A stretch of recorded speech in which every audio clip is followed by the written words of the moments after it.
10 principios bíblicos que debemos considerar a la hora de programar la música o los cantos en nuestra iglesia. Es de lo que vamos a estar hablando.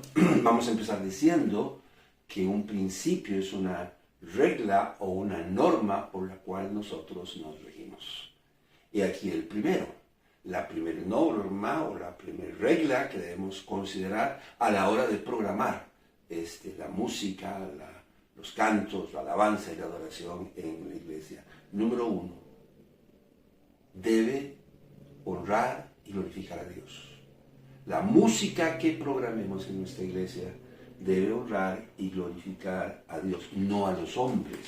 Es lo que el apóstol Pablo nos dice en el libro de Efesios, en el capítulo 5, en el versículo 19.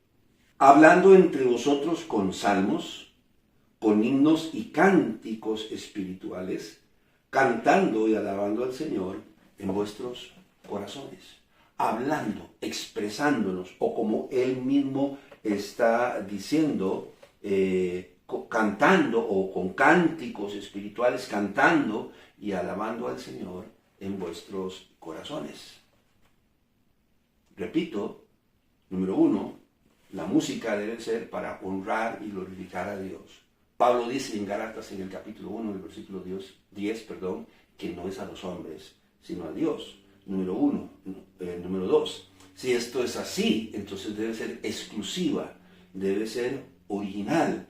Esto quiere decir que no puede haber sido usada o dedicada para honrar a otra persona, segundas o terceras personas. Desde su creación tiene que haber sido concebida para glorificar el nombre de Dios. Eso quiere decir que no podemos usar la música del mundo, cambiarle la letra y ahora para alabar y glorificar el nombre de Dios, porque Dios no es plato de segunda mano. En dado caso, la palabra de Dios nos dice que Dios es celoso y no comparte su gloria ni su alabanza con nadie. ¿Qué es lo que dice el salmista en el libro de los Salmos, en el capítulo 96, en el versículo 1? Veamos, Salmos capítulo 96, versículo 1. Dice así el salmista: cantad a Jehová cántico nuevo, cantad a Jehová toda la tierra. Entonces dice, cantad a Jehová cántico nuevo. O sea, debe ser nuevo, original, exclusivo. Y en el libro de Isaías, en el capítulo 42, en el versículo 8, si no me equivoco, el Señor dice, esto tiene que ser así porque yo soy un Dios celoso, ¿verdad? No acepto esas cosas. Dice, yo Jehová, este es mi nombre, y a otro no daré mi gloria, ni mi alabanza a esculturas.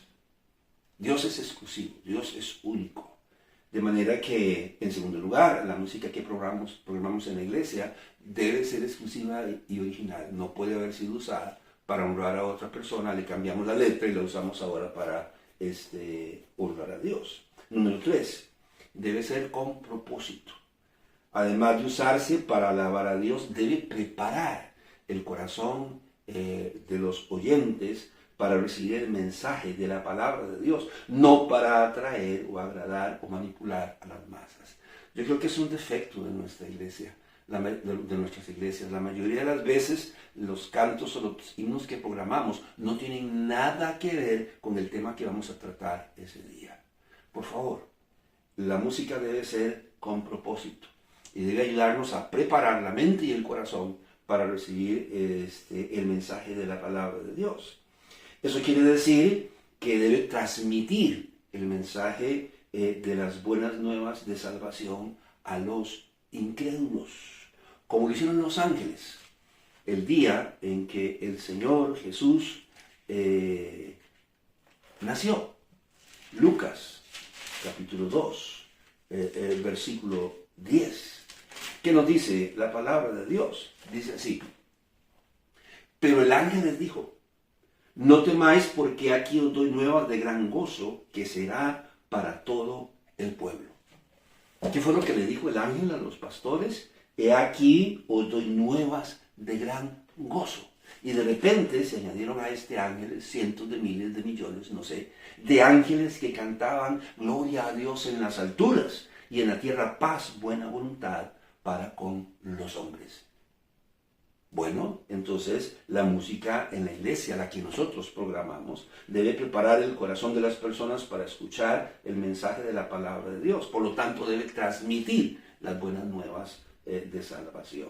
Número uno. Número dos, también, si es con propósito, debe edificar a los creyentes, por lo que debe enseñarnos, motivarnos y exhortarnos a nosotros, a los creyentes, a los oyentes, a vivir la vida que Dios quiere que nosotros vivamos. Por lo menos así lo refiere el apóstol Pablo en 1 Corintios, en el capítulo 14, en el versículo 3, cuando él dice: pero el que profetiza habla a los hombres para edificación, exhortación y consolación. En este caso está diciendo el apóstol Pablo que si predicamos debería ser con tres propósitos. Y está diciendo para edificación, exhortación y consolación. Yo diría que para enseñar, para instruir, para motivar y para exhortar. Enseñamos los principios que la palabra de Dios nos dice. Motivamos a las personas a vivir bajo estos principios. Y bueno, cuando nos lo hacen, los exhortamos también a vivir conforme la palabra de Dios quiere. La música no debe ser la excepción, porque la música nos permite transmitir enseñanzas y verdades eternas. Entonces, esta debe ser para edificación de los creyentes, debe enseñarnos, debe motivarnos y debe exhortarnos. Dice el apóstol Pablo, aquí en 1 Corintios, en el capítulo 14, en el versículo 26, que hay pues, hermanos, cuando os reunís, cada uno de vosotros tiene salmo, tiene doctrina, tiene lengua, tiene revelación, tiene interpretación, hágase todo para edificación. Eso incluye igualmente la música. Si es para preparar la mente y el corazón de las personas para escuchar la palabra de Dios, y si debe transmitir el mensaje de las buenas nuevas y edificar a los creyentes, entonces no debe cansar a las personas. Si uno de los propósitos de la música es preparar a las personas para oír el mensaje de la palabra de Dios, no debe extenuar a las personas con largos programas de música. Hay iglesias que tienen por costumbre tener programas de 1 hora y de 1 hora y media. Alabar a Dios es bueno, es esencial. Pero la palabra de Dios dice en Eclesiastés, si usted recuerda en el capítulo 3, que todo tiene su tiempo, ¿verdad? Y la enseñanza y la predicación de la palabra de Dios es igualmente importante. Entonces no debe extenuarnos. Recordemos que la palabra adorar quiere decir postrarse hasta el suelo. De manera que la música debe llevarnos a rendirnos delante de la presencia de Dios, delante de la presencia de aquel que es el creador, dueño, amo y señor de todo cuanto existe, el único y sabio Dios, el todopoderoso Dios, en reconocimiento de su deidad, de su magnificencia y de su santidad. Así lo dice el cronista en 2 de Crónicas, en el capítulo 7, en el versículo 3. Cuando vieron todos los hijos de Israel descender el fuego y la gloria de Jehová sobre la casa, se postraron sobre sus rostros en el pavimento y adoraron y alabaron a Jehová diciendo, porque Él es bueno y su misericordia es para siempre. Entonces note la asociación. Dice que ellos se postraron, que ellos adoraron, porque la música debe guiarnos a nosotros a postrarnos delante de la presencia de Dios. Lo mismo pasó con los Reyes Magos cuando vinieron a la casa del niño Jesús. Dice que ellos cuando vieron al niño se postraron delante de ellos. Lo mismo sucede con los 24 ancianos en el libro de Apocalipsis. Cada vez que los 4 seres vivientes cantan santo, santo, santo, ellos se postran delante de la presencia de Dios y adoran a Dios. Número 4. Debe ser doctrinalmente correcta. Es un problema que se está enfrentando hoy en día en las iglesias. Cantamos por cantar y no sabemos ni siquiera lo que estamos cantando. Toda composición usada para alabar a Dios, para proclamar el Evangelio y edificar a los creyentes, debe ser doctrinalmente correcta y debe estar, por lo tanto, basada en principios y bases escriturales. ¿Qué dice Pablo en 1 Timoteo? En el capítulo 1, en el versículo 3 y 4. Como te rogué que te quedases en Éfeso cuando fui a Macedonia, para que mandases a algunos que no enseñen diferente doctrina, ni presten atención a fábulas y genealogías interminables que acarrean disputas más bien que edificación de Dios, que es por fe, así te encargo ahora. Pablo está recordándole a Timoteo para qué lo envió a Éfeso, para edificar a los creyentes, para corregir lo deficiente y para enseñar la sana doctrina. Lo mismo sucedió con Tito. Le recuerda a Tito por qué lo envió a Creta. Y lo envió a Creta para edificar a los creyentes, para corregir lo deficiente y para enseñar la sana doctrina. De manera que lo que cantamos en la iglesia debe ser doctrinalmente correcto. Por eso debemos examinar con lupa bien no solo la música, sino la letra de las canciones o himnos que usamos en nuestra iglesia. Por ejemplo, tenemos un villancico que se llama Ay del Chiquiriquitín. Lo cantamos en Navidad. ¿Cuál es el problema? Que en su segunda estrofa dice: entre un buey y una mula Dios ha nacido, y en un pobre pesebre le han recogido. Bueno, el problema es que quien nació en Belén no fue un Dios, sino un ser humano, el Señor Jesús. Y María no es la madre de Dios, sino del Señor Jesús, el hombre. Entonces no podemos cantar entre un buey y una mula Dios ha nacido, porque no es cierto. El Señor Jesucristo como Dios ha existido siempre, desde antes de la fundación de los siglos. Por lo menos eso dice el profeta Miqueas. Pero tú, Belén Efrata, pequeña para estar entre las familias de Judá, de ti me saldrá el que será Señor, dice, en Israel, y sus salidas son desde el principio de los siglos de la eternidad. El Señor como Dios ha existido siempre, estuvo en la creación y a lo largo y ancho del Antiguo Testamento, por ejemplo, en la persona del ángel de Jehová. Entonces el Señor Jesús existió desde antes, era conocido como el Cordero de Dios o el Verbo de Dios. Lo que pasó a través del vientre de María es que el Señor tomó forma, o sea, se humanó a través del vientre de María, pero no fue creado como Dios ya existía desde antes de la fundación de los siglos. Así tenemos varias canciones, quizás recordamos Con voz de mando. En esta canción, Jesús Adrián Romero no hace ninguna distinción entre el arrebatamiento y la segunda venida de Cristo, creando confusión, porque estos son dos eventos diferentes, separados por 7 años, un periodo que conocemos como la tribulación, el rapto, la tribulación y la segunda venida de Cristo, y está haciendo incurrir a muchas personas en el error. Por lo tanto, lo que cantamos en la iglesia debe ser examinado con lupa, la música y la letra, para no caer en el error. Número 5. Debe ser racional e inspiradora, que nos haga pensar, reflexionar y tomar decisiones que nos induzcan a hacer la voluntad de Dios y no la nuestra.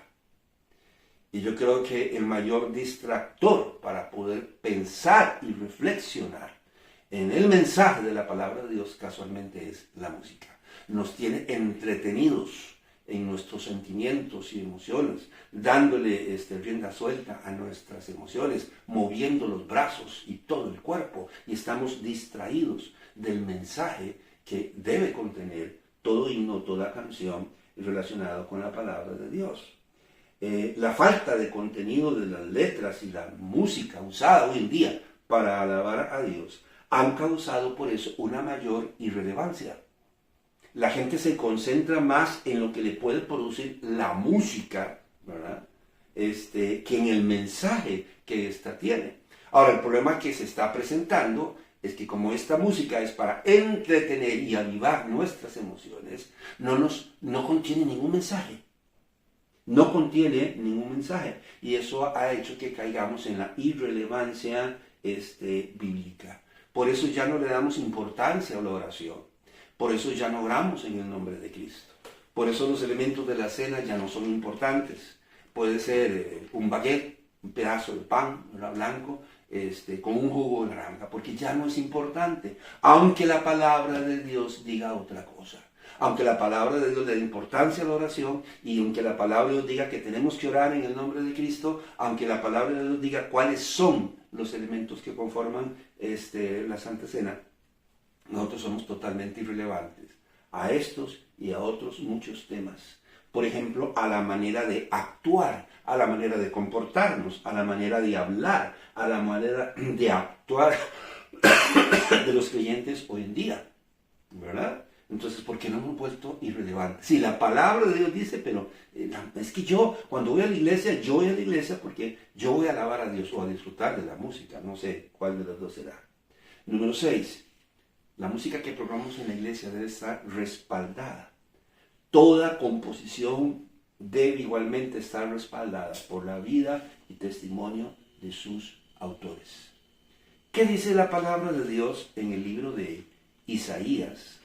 En el capítulo 1, en el versículo 15. Cuando extendáis vuestras manos, yo esconderé de vosotros mis ojos. Y asimismo, cuando multipliqué la oración, yo no oiré. Llenas están de sangre vuestras manos. Cuando extendáis vuestras manos. ¿Cuándo es que extendemos nuestras manos al cielo? Por lo general cuando oramos o cuando alabamos a Dios. Y dice, cuando ustedes oren y cuando ustedes me alaben, yo voy a esconder mi vista de ustedes. Porque están sucios, porque están contaminados con el pecado. De hecho, en el versículo 16 les dice, lavaos y limpiaos. Hoy, sin embargo, tenemos músicos y tenemos cantantes que están inmersos en el pecado, en el adulterio, en la práctica de la fornicación, fuman, consumen drogas o practican cualquier otro pecado y nadie dice nada. Pues la palabra de Dios está diciendo, por ejemplo, en Primera de Timoteo, y lo dice el apóstol Pablo, en Primera de Timoteo, dice así: quiero pues que los hombres oren en todo lugar, levantando manos santas, sin ira ni contienda. Cuando oramos y alabamos a Dios, si vamos a levantar las manos, hagámoslos con manos limpias. Y Pablo está hablando de la santidad.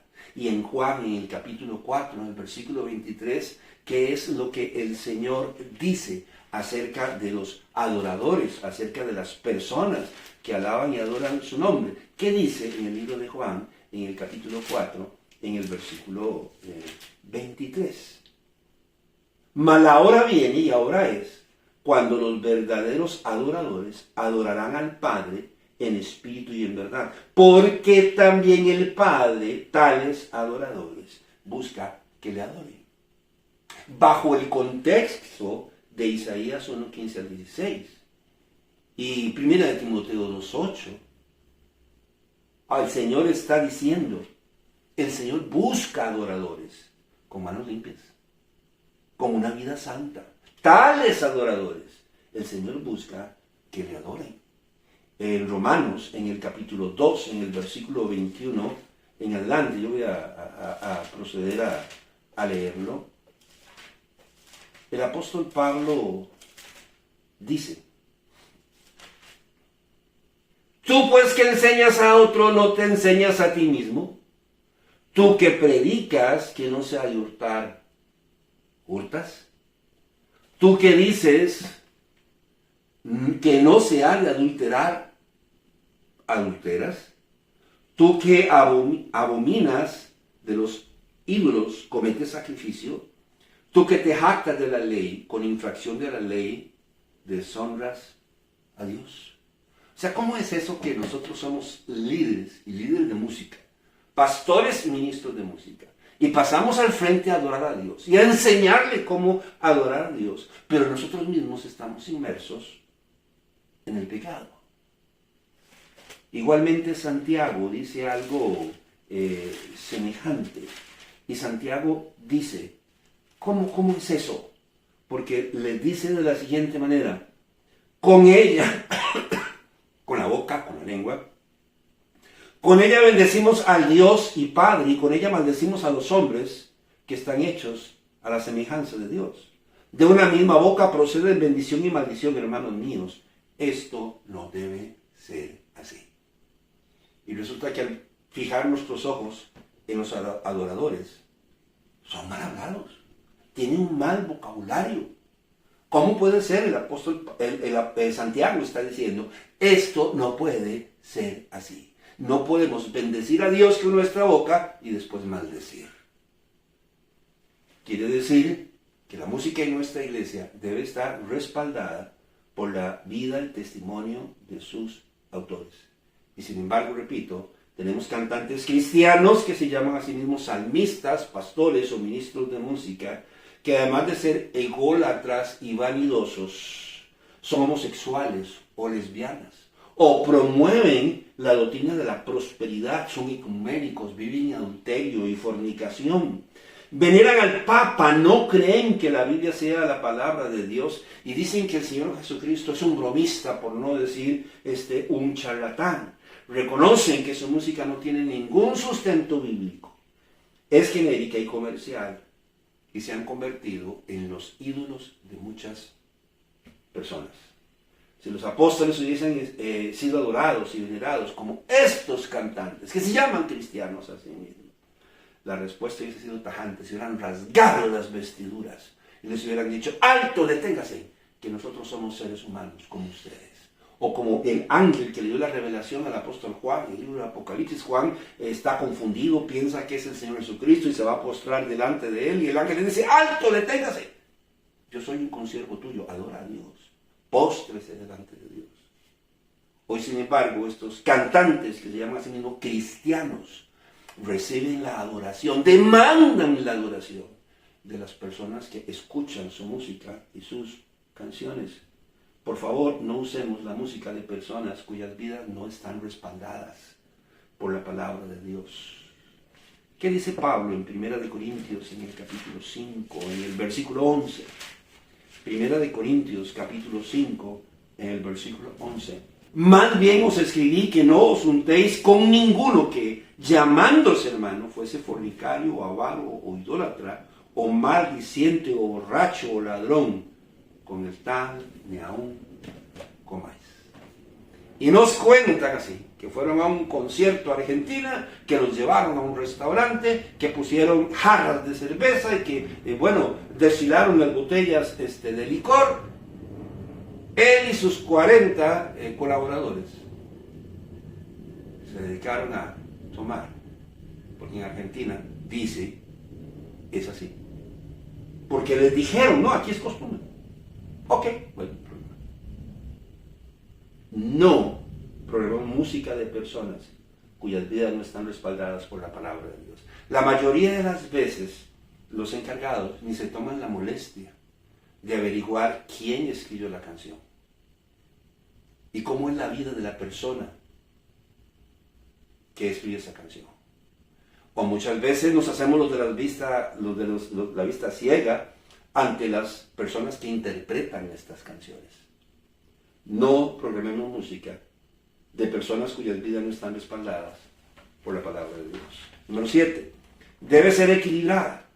La música por su esencia debe contar con un patrón equilibrado entre melodía, armonía y ritmo. El ritmo no debe estar por encima de la armonía, ni la armonía por encima de la melodía. Son tres elementos. La música, de hecho, es el conjunto de sonidos gratos al oído, es el arte de dotar a los sonidos, de sonidos y silencios, de cierto orden lógico. De cierto orden lógico, coherente y agradable al oído, mediante la aplicación de reglas muy estrictas y definidas. O bien sea la música es el arte de combinar sonidos y silencios para que estos sean gratos al oído. Pero de repente usted oye una batería que suena por encima, inclusive de la voz de los solistas. Eso no es armonía. Todos los instrumentos, como un cuarteto, como en un coro, deben armonizar y ninguno debe sobresalir sobre el otro. Si no, son un montón de tarros los que están sonando. Número 8. No debe ser recreativa. Ninguna composición debe distraernos del propósito primordial de alabar y glorificar a Dios. Por lo tanto, no debe ser un show mediático para mover y agradar a las masas. La palabra de Dios dice en el Salmo 150, en el versículo 6, que todo lo que respira, que alabe a Jehová.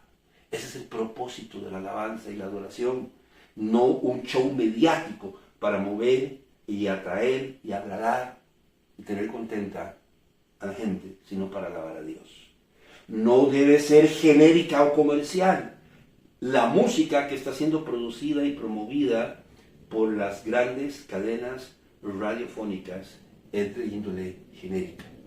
Esa música, esa pieza, esa canción no es buena porque la programan en las radioemisoras. Las programan en las radioemisoras porque alguien pagó para que las programaran. Por encima de buena música, que a la larga fue hasta inspirada por Dios. Entonces, la música no debe ser genérica, que se puede dedicar a cualquier persona. Ahora se está poniendo de moda en las redes sociales y nos dicen, ¿qué tal si esta canción la escuchamos pensando que fue dedicada a Dios? Y yo, oh, qué bonito, qué sentimiento más bonito. Pero a Dios no lo menciona por ninguna parte. Le fue dedicado a un hijo, le fue dedicado a una hija, le fue dedicado al amante. Y ahora nos están diciendo, pero escúchela y piense en Dios. Esa es la música genérica. La música que no menciona a Dios por ningún lado y que puede ser, por lo tanto, dedicada a cualquier persona. Es genérica, por lo tanto, es comercial. Número 10. Debe contar con los requerimientos mencionados en Efesios 5, 19. Y en Efesios 5:19 habla de cantar salmos, habla de cantar himnos y cánticos espirituales. Los salmos, bueno, del hebreo teilín, del griego salmoi. El salmo es un poema que se puede declamar, interpretar a capela con instrumentos musicales o de manera instrumental para alabar a Dios. Bueno, la palabra dice que nosotros podemos cantar salmos. La pregunta es ¿por qué no los cantamos? Dice que debemos cantar himnos. Un himno en las Sagradas Escrituras es una oda, un canto usado de manera oficial como parte del culto regular judío. Por lo general se cantaban a capela. O sea, un himno tradicional que los judíos cantaban durante la celebración o cantan durante las festividades, por ejemplo, de la Pascua. O sea, es un requerimiento cantar esos salmos. Entonces, repito, un himno es un salmo, ¿verdad? Pero tradicional, que necesariamente tiene que cantarse, no puede evitarse en ciertas festividades. Por ejemplo, la Pascua. Tenemos el Alel, o el Alel egipcio lo llaman, porque estos salmos recuerdan la salida del pueblo judío de Egipto. Y se refiere al Salmo 113 al 118, llamado así Alel por la primera palabra que aparece en el Salmo, que es Aleluya. Pues dice la palabra de Dios que el Señor Jesús y sus discípulos, antes de salir al Monte de los Olivos, cantaron un himno, o cantaron más bien no un himno, sino el himno, uno en particular durante la celebración de la Pascua. Usted lo puede leer en Mateo, en el capítulo 26, en el versículo 30. No cantaron un himno, repito, sino el himno, uno en particular. Si pudiera ponerles la interpretación de la ley, usted diría, no, a mí no me gusta eso, no me gusta la música, no me gusta cómo lo cantan y no me gusta cómo suenan. A usted no le gustará, pero Pablo está diciendo que los podemos cantar. Cánticos espirituales. Por espirituales, Pablo quiere decir que no enardezcan la carne, los sentimientos y las emociones, sino más bien que edifiquen el alma y el espíritu, que nos motiven a buscar un cambio de vida, no a seguir siendo iguales. ¿Qué dice Romanos 8:5? ¿Qué dice el apóstol Pablo en Romanos 8:5? Pablo en Romanos 8:5 dice: porque los que son de la carne piensan en las cosas de la carne, pero los que son del Espíritu en las cosas del Espíritu. Porque somos carnales, porque íbamos pensando en las cosas de la carne. Y llegamos a la iglesia y nos ponen, ¡qué buena pieza! Pero esa sí me gusta, porque me mueve todo, ¿verdad? Hasta el mondongo y la grasa le mueve. Por eso es buena, porque mueve, porque enardece la carne. Pablo dice, todavía aquí, en el libro de Efesios, en el capítulo 4, en el versículo 17. Me parece estarlo escuchando y diciendo, basta. Esto pues digo y requiero en el Señor, que ya no andéis como los otros gentiles que andan en la vanidad de su mente. Ya, dejen de pensar en las cosas de la carne, de cantar las mismas canciones, de andar en bailongos, de andar moviendo el cuerpo por toda razón. Ya, basta. Está diciendo el apóstol Pablo. Si usted sigue leyendo en el capítulo 4, en cuanto a la pasada manera de vivir, despojados, dice, del viejo hombre que está viciado conforme a los deseos engañosos. Y sigue diciendo el apóstol Pablo ahí en Efesios, en el capítulo 5, en el versículo 19, cantando y alabando a Dios con el corazón. Con el corazón, con el alma, con el espíritu, con gracia, inclusive con el entendimiento. 1 Corintios 14:15. Y este tipo de música comercial y genérica que enardece la carne nos inhibe a pensar. ¿Y qué dice Pablo en 1 Corintios 14:15? Que pues oraré con el espíritu, pero oraré también con el entendimiento. Cantaré con el espíritu, pero cantaré también con el entendimiento. Como enardece la carne, estamos más preocupados en lo que podemos experimentar y sentir que lo que nos están diciendo con la letra de aquella canción. Él está diciendo en el versículo 40, pero hágase todo decentemente y con orden. Decentemente y con orden. Hoy usted va a un concierto cristiano y de repente el intérprete deja a un lado el micrófono, sale corriendo por la tarima y se lanza y se tira donde está el público. Eso no es lo que hace la gente mundana. Y de repente hace una rueda y comienzan a empujarse y a golpearse y a patearse. ¿Cómo es que se llamaba esto? El baile rey. Algo así. Debe ser con el corazón, con el alma, con el espíritu, con gracia, con entendimiento, con discernimiento, decentemente y en orden. ¿Cómo se dio el cambio? Voy a hacer lo más breve posible, pero se dio el cambio, y ya se venía gestionando, con la aparición del movimiento llamado Una Nueva Canción, algo nuevo, una experiencia. A inicios del siglo XIX, con la excusa de atraer las masas para que escucharan el Evangelio, un hombre llamado Ira Sankey, líder de música de las campañas evangelísticas de D.L. Moody en los Estados Unidos, y en Inglaterra, quería un estilo de música que fuera simple, más popular y capaz de atraer a las masas. Entonces comenzó a escribir letras más cortas, más pegajosas, ¿verdad? Para que fuera más popular y atraer a las masas. Así lo hizo. Mientras los cantos clásicos buscaban glorificar a Dios, estas canciones buscaban promover las emociones y mover a las masas. Antes de Sankey, los escritores de música cristiana eran pastores, eran teólogos, conocían la palabra de Dios. Y hacían mucho énfasis en la enseñanza y la predicación de la palabra de Dios y la sana doctrina. Después de Sankey, cualquier persona podía escribir himnos y cánticos, aunque no supiera nada de música, aunque no supiera nada de la palabra de Dios. Y cualquier persona con un poco de carisma podía presidir los cantos en la iglesia. Antes eran pastores y teólogos. Ahora cualquier persona con un poco de carisma podría hacerlo.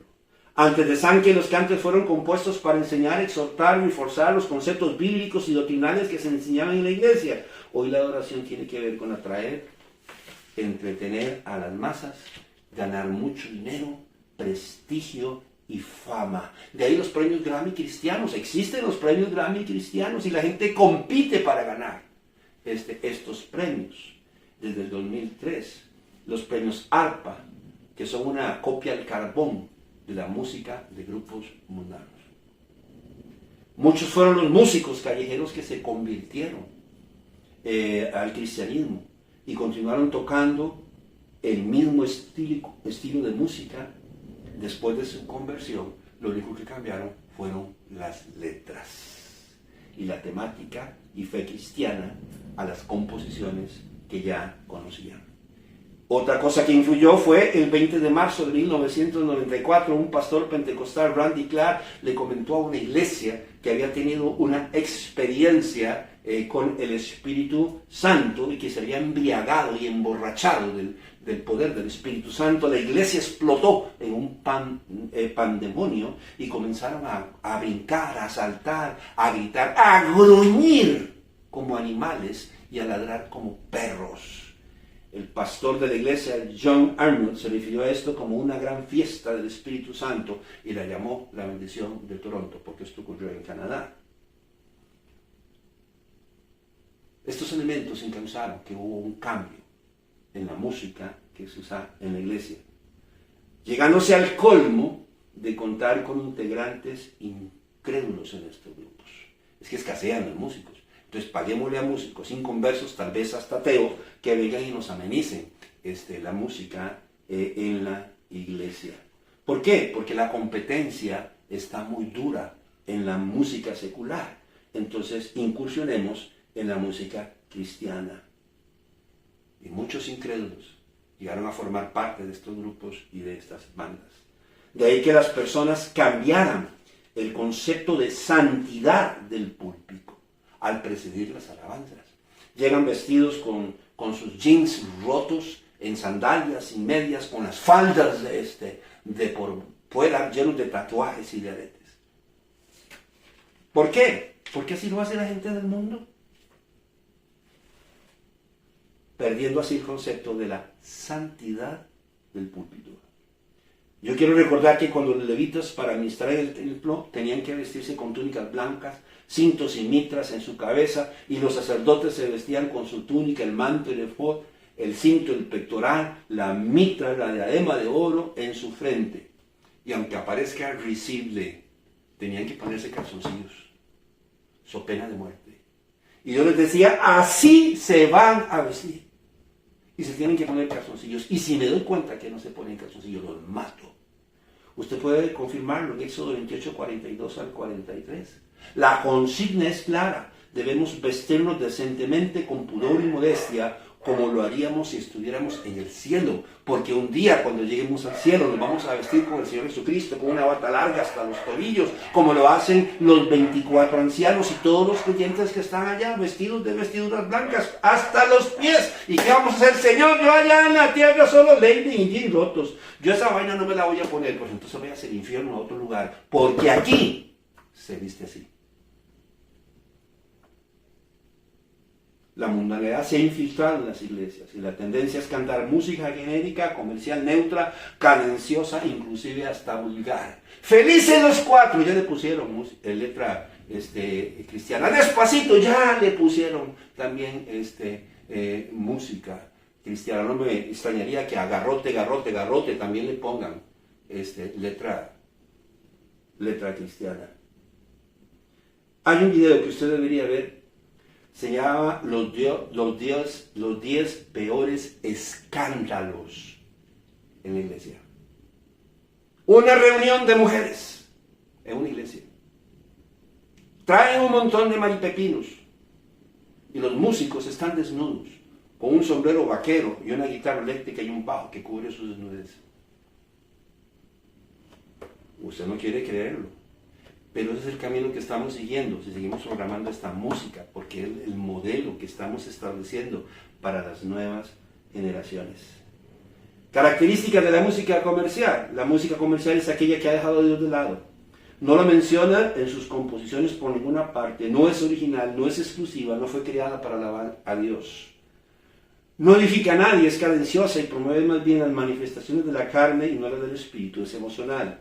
Está basada en sentimientos y emociones y es utilizada para atraer a las masas, para tener contenta a las masas y para manipular a las masas. Es doctrinalmente incorrecta y la vida de sus autores o intérpretes no está respaldada por la palabra de Dios. Con esto nunca estamos queriendo decir que solo programemos himnos, los mismos himnos de siempre. No es eso lo que estamos diciendo. Estamos diciendo que debemos componer himnos, que debemos alabar a Dios con nuevos himnos, con nuevas canciones, pero basadas en principios bíblicos, en lugar de la música comercial genérica, sin contenido, como la que se está programando hoy en día en las iglesias. Si no tenemos gente que escriba, tenemos una determinada cantidad de himnos o de himnarios o de libros de canto que podríamos usar. El himnario bautista tiene 530 himnos. Himnos de gloria y triunfo tiene 329 himnos. Himnos de fe y alabanza tiene 371 himnos. Los himnos de la vida cristiana tienen 354 himnos. Cantos de alabanza y de oración tiene 159 cantos.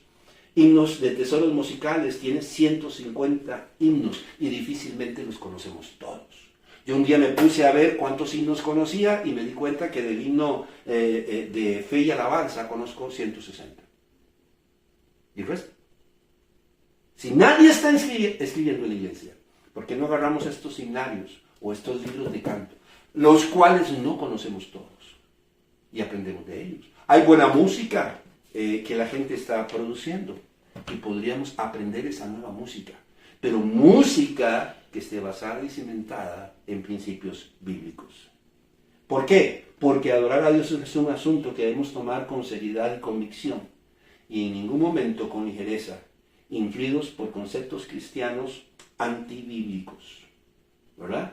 No podemos tomarlo con ligereza, y debemos tomar y asumir la responsabilidad, si somos los encargados de la música, de velar por que los himnos y cantos de nuestra iglesia sean los que Dios quiere. Hay dos pasajes y creo que no los mencionamos, pero uno está en Primera de Crónicas y el otro está en Segunda de Crónicas. En Primera de Crónicas 16:42 dice que los levitas alababan a Dios con los instrumentos de Dios.